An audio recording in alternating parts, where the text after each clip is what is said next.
Good morning students. Today we are going to see about exercise 2.5 7 to 10 sums.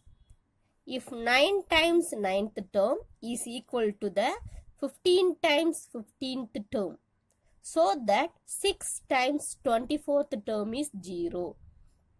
So நமக்கு என்ன கொடுத்திருக்காங்கன்னா 9 times of a 9th term 15 times of the 15th term equal அப்படின்னு கொடுத்திருக்காங்க. So நமக்கு nth term வந்து நம்ம இப்படி தான் எழுதுவோம், tn is equal to a plus n minus 1 into d. இது நம்ம ஃபார்முலா. ஸோ nth டேர்மோட ஃபார்முலாவை நம்ம இப்படி எழுதுவோம். ஸோ இப்போ என்ன கொடுத்துருக்காங்களோ அதை நான் எழுதியிருக்கேன். 9 times of the 9th term 15 times of the 15th term. So 9th டேர்மை நம்ம எப்படி எழுதுவோம், t9 அப்படின்னு போடுவோம். So 9 into 9th term is t9. அதே மாதிரி 15 times 15th term வந்து t15. ஸோ இது ரெண்டு நமக்கு ஈக்குவல் அப்படின்னு கொடுத்துருக்காங்க இல்லையா. ஸோ இப்போ 9th டேர்ம் என்ன, நம்ம இங்கே nக்கு பதிலாக 9 போட்டு சப்ஸ்டியூட் பண்ணலாம். So 9 into a plus n வந்து 9. So 9 minus 1 into d. அதே மாதிரி இங்கே 15 இன்ட்டு ஏ ப்ளஸ் இங்கே 15th டேர்ம்னா 15 இருக்கும். 15 மைனஸ் 1 இன்ட்டு டி. ஸோ இப்போது 9ஆல் ஃபஸ்ட்டு நம்ம உள்ள சப்டாக்ட் பண்ணிட்டு அப்புறமா 9ஆல் மல்டிபிள் பண்ணணும். 9a ப்ளஸ் 9 மைனஸ் 1 வந்து 8d is equal to 15 into a plus 14d. 15 minus 1 வந்து 14 இல்லையா, 14d அவ்வளோதான். ஸோ இதை வந்து 9ஆல் மல்டிபிள் பண்ணிக்கலாம். 9 இன்ட்டு a 9a. அதே மாதிரி 9 8s are 72d 72d. அதே மாதிரி இதை மல்டிபிள் பண்ணால் 15a ப்ளஸ் 15 4s are 210 வரும். ஸோ மல்டிபிள் பண்ணிங்க நம்ம பார்த்துக்கலாம். 15 into 14. 4 5s are 22. 4 1 is 4. 4 plus 2 6. 1 5 is 5. 1 1 is 1. 0 5 6 plus 5 11. 1 2 210 வரும். So 210d. ஸோ நம்ம இதை எல்லாத்தையுமே ஒரே சைடு நம்ம எழுதலாம். ஸோ இந்த சைடு வந்து சின்ன நம்பராக இருக்கு இல்லையா, ஸோ அதனால நான் இதை இந்த பக்கம் கொண்டு வரேன். ஸோ இதை ஃபஸ்ட்டு நம்ம எழுதிக்கலாம். 15a plus 210d. இந்த 9a இந்த சைடு வரப்போ மைனஸ் 9a. இந்த 72d இங்கிட்டு வரப்போ minus 72d is equal to 0. இப்போது 15aல இந்த 9aவை மைனஸ் பண்ணிக்கலாம். 15aல 9a மைனஸ் பண்ணிட்டோம்னா 6a கிடைக்கும். அதே மாதிரி 210dலேருந்து 72dயை மைனஸ் பண்ணிடலாம். எப்படி எவ்வளோனா, இப்போ இங்கே 0 இங்கே 10. 10 மைனஸ் 2 இஸ் 8. இங்கே அதே மாதிரி இங்கே ஒன்று பேர வாங்கலாம். இங்கே 10 இருக்கும். 10 minus 7 is 3 1. 138d is equal to 0. So இப்போ இங்கே வந்து 6a plus 138d is equal to 0ன்னு வந்துருக்கு இல்லையா. இந்த 6ஐ வந்து இப்போ காமனாக எடுக்கலாம். 6ஐ காமனாக எடுத்தோம்னா இங்கே இங்கே எத்தனை 6 இருக்கு, 138ல் எத்தனை 6 இருக்குன்னா 2 6 are 12, remainder 1 18, 3 6 are 18. So remainder 0. அப்போ 23 plus 23d is equal to 0. அதாவது a into 6 6a, 23 6 are 138d. ஓகேங்களா.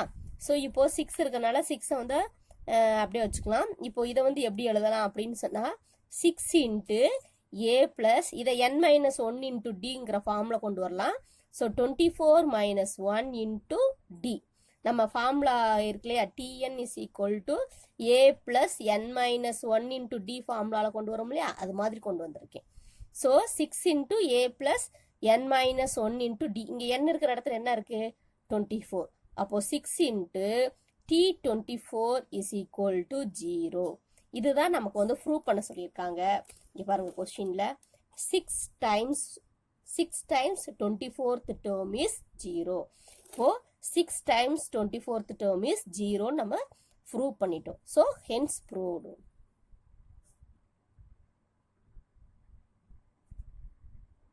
Next sum, 8th sum. If 3 plus k 18 minus k 5k plus 1 are in AP. So இந்த 3 டேர்ம், இது ஒரு term, இது ஒரு term, இது ஒரு டேர்ம். ஸோ இந்த 3 டேர்மும் ஏபியில் இருக்குது. ஸோ அப்படி ஏபியில் இருந்துச்சுன்னா கேவோட வேல்யூ கண்டுபிடிங்க. Then find K. ஸோ இது 3 டேர்முங்கிறதுனால first term, second term, third டேர்ம்னு எடுத்துருக்கிறேன். நமக்கு ஏபினாவே என்னப்பா, காமன் டிஃபரன்ஸ் வந்து சேமாக இருக்கும். காமன் டிஃபரன்ஸ் வந்து டி வந்து சேமாக இருக்கும். ஸோ இங்கே இதிலிருந்து இதை மைனஸ் பண்ணுற டியும் இதிலிருந்து இதை மைனஸ் பண்ணுற டியும் ஈக்குவலாக இருக்கும். அதான் வந்து நமக்கு ஏபி. ஸோ இதில் வந்து second term minus first term equal to third term minus second term. இது ரெண்டையும் நம்ம மைனஸ் பண்ணுறது வந்து ஈக்குவலாக வரணும். அதுதான் ஏபி. ஸோ இங்கே ஏபின்னு கொடுத்துட்டாங்க. ஸோ அந்த ஏபின்னு கொடுத்ததுனால கண்டிப்பாக அது ரெண்டு ஈக்குவல் தான். ஸோ இப்போ கேவோட வேல்யூ நம்ம இதை வச்சு நம்ம கண்டுபிடிக்க போகிறோம். ஸோ இப்போ இதில் T2க்கு பதிலாக 18 minus k minus 3 plus k. அதே மாதிரி T3 வந்து 5k plus 1 minus 18 minus k. So இப்போ 18 minus k minus 3 minus into k minus into ப்ளஸ்ங்கிறது மைனஸ் மைனஸ் கே. அதே மாதிரி 5k plus 1 minus 18 minus into minus plus k. So இங்கே k வந்து இங்கே மைனஸ் இருக்குது, இங்கேயும் மைனஸ் இருக்குது, ரெண்டுமே மைனஸ். ஸோ 18லேருந்து 3 போயிடுச்சுன்னா ஃபஸ்ட்டு 15, இந்த ரெண்டு மைனஸ் கேங்கிறதுனால மைனஸ் 2k, ரெண்டுமே மைனஸ்ங்கிறதுனால மைனஸ் 2k. அதே மாதிரி இங்கே 5k, இங்கே ஒரு கே. அப்போது இங்கே இது வந்து இதுவும் ப்ளஸ்ஸு இதுவும் ப்ளஸ்ங்கிறதுனால 6k. இங்கே 1 மைனஸ் 18 இருக்கு இல்லையா, 1ல் 18 மைனஸ் பண்ணிட்டோம் அப்படின்னா மைனஸ் 17. சரிங்களா? இப்போது கேவை அந்த சைடு கொண்டு போயிடலாம். அப்போ இந்த 17 இந்த சைடு கொண்டு போயிடலாம். ஸோ 15 ப்ளஸ் 17 6k, இந்த மைனஸ் 2k அங்கிட்டு வரப்போ ப்ளஸ் 2kன்னு வரும். So 6k plus 2k is 8k. இது ரெண்டையும் ஆட் பண்ணப்போ நமக்கு 32 அப்படின்னு வருது. ஸோ இப்போ நமக்கு கேவோட வேல்யூ தானே வேணும். ஸோ இந்த 8 இந்த சைடு கொண்டு வரலாம், பை 8 அப்படின்னு சொல்லிட்டு வரும். ஏன்னா இங்கிட்ட இன்ட்டு இருக்கு இல்லையா, இன்ட்டு ஆப்போசிட் சைடு போகிறப்போ டிவிஷனாக போகும். 1 8 is 8, 4 8s are. அப்போ கேவோட வேல்யூ என்னது, k is equal to 4. So the value of k is equal to 4. Next sum, 9th sum. Find x, y and z given that the numbers x, 10, y, 24, z are in AP. So இது எல்லாமே ஏபியில் இருக்குது, வரிசையாக இருக்குது, ஏபியில் இருக்குது அப்படின்னு சொல்லிட்டு ஞாபகம் வச்சுக்கோங்க. ஸோ அதனால் இதை first term, second term, third term, fourth term, fifth term அப்படின்னு சொல்லிட்டு நான் வச்சுருக்கிறேன். ஸோ இப்போது ஒவ்வொரு டேர்முக்கு உள்ள டிஃப்ரென்ஸ் என்னது, காமன் டிஃப்ரென்ஸ் டி இல்லையா. ஸோ T2லேருந்து T1 மைனஸ் பண்ணால் அது டி. அதே மாதிரி T3லேருந்து T2 மைனஸ் பண்ணாலும் டி. T4ல இருந்து T3 மைனஸ் பண்ணாலும் டி. அதே மாதிரி T5ல இருந்து T4 மைனஸ் பண்ணாலும் அது டி. ஓகே. ஸோ இப்போது நமக்கு நம்பர்ஸ் கொடுத்துருக்கிறது இங்கே T4லையும் T2லையும் தான் இருக்குது. ஸோ இதிலிருந்து இதை மைனஸ் பண்ணால் ஒரு டி, இதிலிருந்து இதை மைனஸ் பண்ணால் ஒரு டி வரும் இல்லையா. ஸோ இது ரெண்டும் வந்து மைனஸ் பண்ண, ஒருவேளை T4லேருந்து T2 மைனஸ் பண்ணால் இங்கே ஒரு டி, இங்கே ஒரு டி, அப்போ 2 டி வரும் இல்லையா. ஸோ அதை எழுதிக்கிறேன்.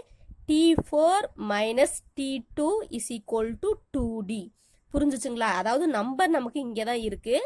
ஸோ அதனால நான் நம்பரை மட்டும் மைனஸ் பண்ணுறதுக்கு என்ன வழின்னு பார்த்தேன்.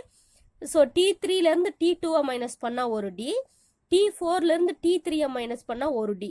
ஸோ இங்கே ஒரு டி, இங்கே ஒரு டி, 2 டி இருக்கிறனால டைரெக்டாக நான் மைனஸ் பண்ணுறேன். T4லேருந்து T2 மைனஸ் பண்ணால் 2D. ஸோ T4 வந்து நமக்கு 24, T2 வந்து 10. So 2D. இப்போது 24லேருந்து 10 போயிடுச்சுன்னா 14, that is equal to 2D. அப்போ D நமக்கு வேணும் அப்படின்னா 2 இந்த சைடு கொண்டு வந்தால் 14/2ன்னு வரும். 1 2 is 2, 7 2s are. அப்போ D is equal to 7. அப்போது நமக்கு D 7 வந்திருக்கு. ஸோ இதில் ஒவ்வொன்றிலையும் நம்ம சப்ஸ்டியூட் பண்ணி ஒவ்வொரு வேல்யூவாக கண்டுபிடிக்கலாம். First T2 minus T1. T2 minus T1 that is 10 minus X. இது வந்து D தானையா. ஸோ இது 7. ஸோ இந்த 7 எங்கிட்டு கொண்டு வந்துருங்க, எக்ஸ் அங்கிட்டு கொண்டு போயிருங்க. 10 minus 7 is equal to X. 10 minus 7 is 3. So X is equal to 3. Next அடுத்தது ஒய். இங்கே பாருங்க, T3 minus T2. T3 minus T2 is equal to, அதுவும் D தான். T3 வந்து நமக்கு என்னது ஒய். T2 வந்து 10 இஸ் ஈக்குவல் டு 7. ஸோ இந்த மைனஸ் 10 அந்த சைடு கொண்டு போகிறேன். மைனஸ் 10 அங்கிட்டு வரப்போ ப்ளஸ் 10ன்னு வந்துடும். So 7 + 10. So y is equal to 7 + 10, 17. 7 plus 10 is 17. இப்போ நம்ம yயும் கண்டுபிடிச்சிட்டோம். அடுத்து z கண்டுபிடிக்கலாம். z கண்டுபிடிக்கணும் அப்படின்னு சொன்னா நமக்கு t5ல இருந்து t4 மைனஸ் பண்ணணும். So t5 minus t4 is equal to d. t5 வந்து z, t4 வந்து 24 is equal to 7. Then z is equal to 7. இந்த minus 24 அங்கிட்டு போறப்போ plus 24. So 7 plus 24 is 31. So z is equal to 31. So x, y, z மூணு value கண்டுபிடிச்சிட்டோம். Next 10th sum. In a theater there are 20 seats in the front row. Front rowல 20 seats இருக்கு and 30 rows were allotted. So total எத்தனை rows இருக்குன்னா 30 rows இருக்கு. Each successive row contains 2 additional seats. So ரெண்டு additional sheet வந்து extra இருக்கு. இப்போ first row 20 seats இருந்ததுன்னா அதுக்கு அடுத்த ரோல வந்து 22 இருக்கும், அதுக்கு அடுத்த ரோல வந்து 24 இருக்கும். அது மாதிரி 2 சீட்ஸா எக்ஸ்ட்ரா ஆயிட்டே போயிருக்கு. ஸோ ஃபர்ஸ்ட் ரோவை நம்ம எப்படி வச்சுக்கலாம்னா ஏன்னு வச்சுக்கலாம். A is equal to 20. Number of rows மொத்தம் எத்தனை ரோஸ் இருக்குன்னா 30 ரோஸ். ஸோ என்ன வந்து நம்ம 30 அப்படின்னு வச்சுக்கலாம். ஈச் ரோல வந்து ரெண்டு அடிஷனல் ஷீட் அப்படிங்கிறதுனால ஒவ்வொன்றுலேயும் 2 இன்க்ரீஸ் ஆயிருக்கு. அப்போ காமன் டிஃபரன்ஸ் வந்து எல்லாத்துலேயுமே 2 இன்க்ரீஸ் ஆனதுனால 2 common difference d is equal to 2. இப்போ லாஸ்ட் சீட்ல லாஸ்ட் ரோல வந்து எத்தனை சீட் இருக்கும் அப்படின்னு கேட்டுக்காங்க. லாஸ்ட் ரோ வந்து நமக்கு 30th ரோ தான். ஸோ T30 கண்டுபிடிக்கலாம். T30 is equal to A plus N minus 1 into D. இதான் ஃபார்முலால சப்ஸ்டியூட் பண்ணலாம். இப்போ A வந்து 20, N வந்து 30 rows minus 1 into D is 2. So 20 plus 30 minus 1 is 29 into 2. So 20 plus 29 2s are 58. Sorry, 58. 29 2s are 58. So இப்போ 58 in 20 add பண்ணா total number of seats எவ்வளவு வரும்? 78. So 78 seats in the last row. Last rowல எவ்வளவு இருக்கும்? 78 seats.